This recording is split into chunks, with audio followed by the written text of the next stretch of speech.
Zap, zap, zap, lightning, zap, zap, lightning, lightning, fade.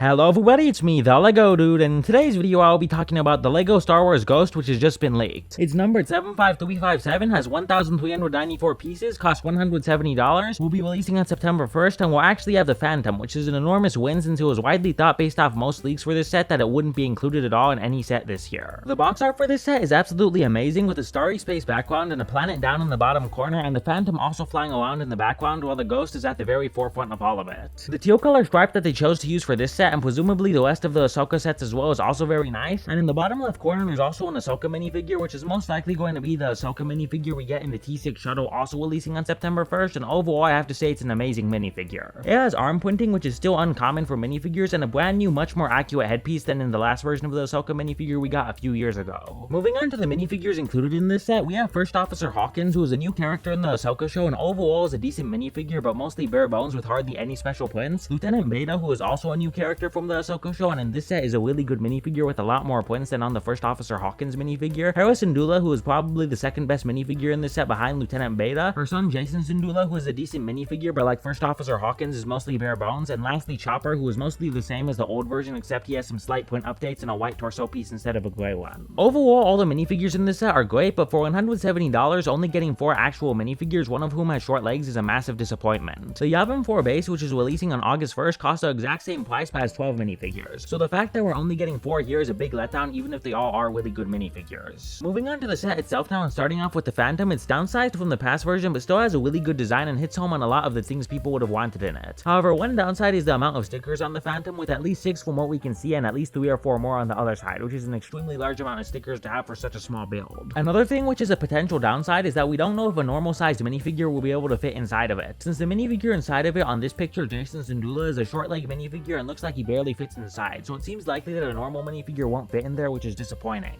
To attach the Phantom to the Ghost, it looks like there's some sort of mechanism where you can pull it on a Technic rod and place the Phantom in on top of a stud before putting the Technic piece back into place, which will lock it in. Moving on to the Ghost itself, it looks absolutely amazing. It has quite a few more pieces than the last version of it, and they went to a very good use, with a much more detailed, bigger, and overall just better design. To access the interior, all you have to do is take off the panels on top, which gives you access to quite a sizable space, which can fit all the minifigures included in this set and a few extras from other sets if you want. At the very front, there's also a cockpit area which you can place a minifigure in, below which there's another area where you can place another minifigure to control the bottom turrets, which are right next to the spring-loaded shooters, which are also included on the bottom of the Ghost. Also on the bottom of the Ghost is some basic landing gear and a ramp, which looks really cool and might actually lead up to the interior, but also could just be for show. Overall, the design for the Ghost and Phantom is absolutely amazing and is definitely one of the best design sets of the year, but for $170, only getting 4 minifigures and an astromech droid is a big letdown. However, the quality of these minifigures is so good it helps to stop the minifigure selection as a whole from being as bad as I initially thought it would be before these pictures got leaked.